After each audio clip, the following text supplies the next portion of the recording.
Shalom, selamat pagi Bapak Ibu jemaat yang terkasih di dalam Tuhan. Mengawali aktivitas kita hari ini, Rabu 10 Mei 2023, firman Tuhan menyapa kita sebagai sumber kekuatan dan motivasi bagi kita. Tertulis dalam kitab Roma pasal 12 ayat 20. Tetapi jika seterumu lapar, berilah dia makan. Jika ia haus, berilah dia minum. Dengan berbuat demikian, kamu menumpukan bara api di atas kepalanya. Demikian firman Tuhan. Yang terkasih di dalam Tuhan, berbuat baik kepada orang yang baik kepada kita, mungkin pernah kita lakukan, bahkan sering kita lakukan. Berbuat sesuatu kebaikan kepada orang yang mungkin tidak kita kenal juga pernah kita lihat, atau mungkin pernah juga kita lakukan. Misalnya kepada orang peminta-minta di pinggir jalan. Tetapi bagaimana berbuat baik kepada orang yang pernah menyakiti kita? Berbuat baik kepada musuh kita, orang yang pernah melukai, mengecewakan, atau mungkin mengkhianati kita. Rasa-rasanya memang sangat sulit. Yang sering kita lakukan adalah berbuat baik atau melakukan kebaikan kepada orang yang baik kepada kita, mengasihi orang yang mengasihi kita. Seperti falsafah orang pada umumnya, holong mangalap holong, mengasihi supaya dikasihi. Tetapi Yesus berkata bahwa bila kita mengasihi orang yang mengasihi kita, orang yang tidak mengenal Tuhan pun melakukannya.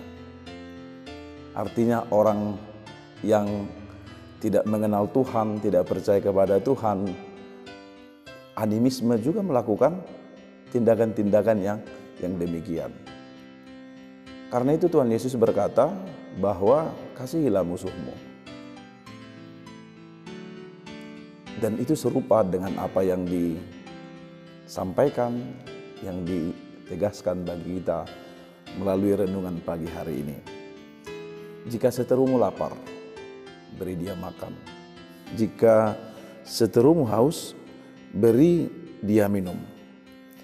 Berbuat baik kepada musuh, berbuat baik kepada orang yang pernah menyakiti, melukai, mengkhianati dan mengecewakan kita, diumpamakan, digambarkan atau dikonotasikan seperti tindakan yang sedang menumpukan bara api di atas kepalanya. Memang kalau kita pahami secara harafiah, tindakan ini sangat konyol. Bagaimana mungkin bara api yang panas, tentu kita mengenal bara api yang panas ditumpukkan di atas kepala, bukan saja rambut kita yang gosong atau rambut yang gosong, tetapi kulit kepalanya juga terkelupas dan otak-otaknya mungkin akan nampak isi kepalanya. Tetapi tindakan yang dimaksud di sini bukan tindakan menumpukan bara api secara harafiah. Saudara yang dikasihi Tuhan, tindakan menumpukan bara api merupakan tindakan konotasi positif, kiasan yang menunjukkan perbuatan baik sebagai tindakan mengalahkan kejahatan dengan kebaikan. Jadi menumpukan bara api di atas kepala merupakan sebuah kiasan, konotasi yang mengarah kepada sebuah perbuatan baik atas sebuah kejahatan. Artinya kejahatan tidak dibalas dengan kejahatan, melainkan dibalas dengan kebaikan. Hal ini juga telah dituliskan dalam kitab Amsal pasal 25 ayat 21 dan 22. Dan Rasul Paulus pun mengutip itu dalam kitab Roma 12 ayat 20 ini. Bagaimana mengalahkan musuh? Bagaimana mengalahkan kejahatan? Satu-satunya tindakan yang paling ampuh dan jitu adalah membalasnya dengan kebaikan, berbuat baik kepada orang yang berlaku jahat kepada kita. Kemungkinan besar saudara-saudara yang dikasihi Tuhan, istilah menumpukan bara api ini merupakan sebuah tradisi, sebuah budaya yang pernah terjadi dalam budaya Mesir kuno zaman dahulu.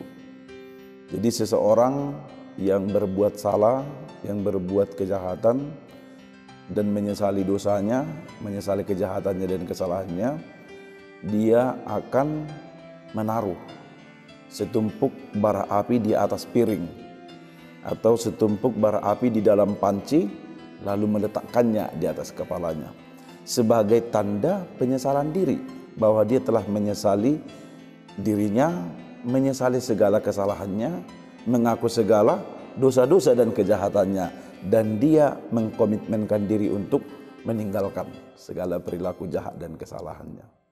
Sehingga saudara-saudara yang dikasihi Tuhan, bila demikian tindakan menumpukan bara api dipahami sebagai sebuah tindakan dan ada hubungannya dengan pembaharuan diri, penyesalan, mengakui kesalahan dan pertobatan.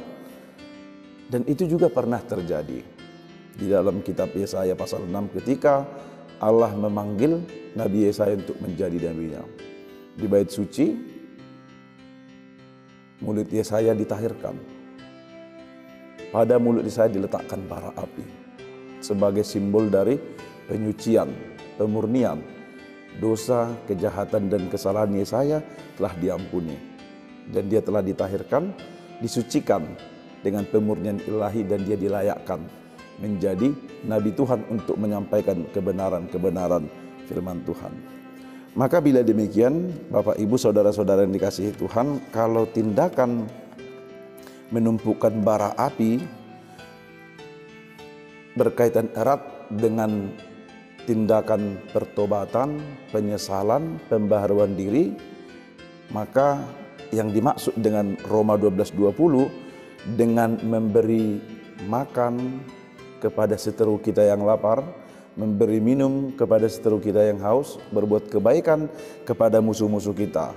Itu artinya kita sedang menuntun dia kepada sebuah kebaikan, kepada sebuah kebenaran. Dan dia menyesali, mengakui segala kejahatan, dosa-dosa dan kesalahannya. Maka saudara-saudara yang dikasihi Tuhan, jika seorang musuh diperlakukan dengan baik, jika seorang seteru diperlakukan dengan baik, kejahatannya dibalas dengan kebaikannya, itu sama artinya kita sedang membawa dia kepada keselamatan, membawa dia kepada kebenaran, dan menuntun dia kepada kehendak Allah. Sekali lagi, yang paling penting yang ditekankan dari renungan hari ini adalah bahwa tugas kita bukan membalas kejahatan yang kita terima dengan kejahatan, tetapi tugas kita sebagai anak-anak Allah, orang-orang percaya adalah berbuat baik, termasuk kepada orang-orang yang menyakiti kita. Amin. Kita berdoa. Bapa di dalam surga, kami mengucap syukur untuk firman-Mu renungan pagi hari ini. Kami bersyukur Tuhan memberikan firman yang menuntun, mengajar dan mengingatkan kami, anak-anak Tuhan, yang telah Tuhan ampuni dari segala kejahatan dan dosa-dosa kami. Betapapun kelam dan gelapnya masa lalu kami, dalam keberdosaan dan kejahatan kami, Tuhan telah mengampuni kami, mentahirkan kami, menuntun kami kepada kebenaran, kebaikan, dan kepada keselamatan yang Tuhan telah sediakan bagi kami. Dan firman-Mu hari ini mengajar dan mengingatkan kami semua, anak-anak Tuhan yang telah menerima karunia pengampunan itu, yang telah menerima kebaikan dan belas kasihan Tuhan. Bukan saja kepada orang-orang yang mengasihi kami, tetapi kepada orang-orang yang mungkin melukai, menyakiti, dan pernah mengkhianati kami, kepada seteru dan musuh-musuh kami. Tuhan memerintahkan agar kami mau dan dengan sukarela, penuh dengan sukacita, melakukan kebaikan kepada mereka. Sekecil apapun kebaikan yang kami lakukan kepada orang-orang yang menyakiti, membenci kami, itu sangat berarti bagi mereka. Yang boleh menuntun mereka kepada kebaikan, kepada kebenaran, dan kepada hidup yang Tuhan kehendaki. Dengan kebaikan yang kami perbuat dalam ketulusan dan dalam sukacita akan sangat berdampak kepada mereka, membawa perubahan dan pembaharuan, penyesalan diri, terlebih lagi pertobatan, sehingga mereka mengenal kebaikan-kebaikan dan kasih Tuhan lewat kebaikan yang kami perbuat dengan hati yang tulus dan dengan pertolongan Tuhan. Karena itu kami memohon Bapa yang baik, kiranya Tuhan menolong kami di dalam kelemahan dan kekurangan kami. Bahkan mungkin di dalam kesusahan kami yang begitu sulit, yang begitu susah kami lakukan untuk mengasihi, berbuat baik kepada orang-orang yang membenci kami. Tetapi bila Tuhan menolong dan Roh-Mu bekerja di dalam hati, jiwa, dan pikiran kami pun dimampukan untuk melawan setiap kedagingan kami, melawan harga diri, gengsi, atau apapun itu yang sering menjadi musuh kami sendiri, untuk berbuat baik kepada orang-orang yang mengasihi kami. Ya Tuhan Allah Bapa di surga, kiranya Tuhan juga memberkati kami dalam hari ini, dalam setiap rumah tangga, pekerjaan, aktivitas kami hari ini. Kiranya Tuhan bersama-sama dengan kami memimpin kami dan membimbing kami, agar kami melakukannya penuh dengan sukacita dan damai sejahtera, dan setiap apa yang kami perbuat, pikirkan, dan katakan sungguh-sungguh berkenan di hadapan Tuhan. Tuhan juga mencukupkan yang kami butuhkan untuk hari ini, baik bagi saudara-saudara kami, terutama mereka yang sakit, yang bergumul, yang berduka. Tuhan berikan penghiburan, Tuhan berikan sukacita, Tuhan berikan kekuatan bagi mereka, dan Tuhan berikan pula kesembuhan bagi mereka. Kami juga berdoa dan meminta belas kasihan Tuhan bagi saudara kami yang berulang tahun dalam satu hari ini. Tuhan tambahkan sukacita, kebahagiaan bagi mereka untuk menikmati tahun-tahun kehidupan yang masih Tuhan akan curahkan dan limpahkan bagi mereka. Berkati gerejamu, HKBP Limo, jemaatmu juga dimanapun berada, dan saudara-saudara kami yang merenungkan dan mendengarkan firman Tuhan di pagi hari ini.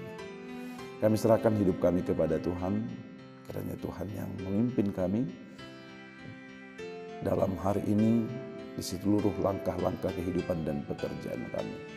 Dalam Yesus Kristus kami berdoa dan mengucap syukur. Amin.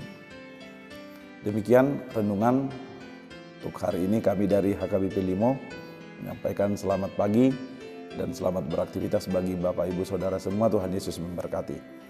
Horas.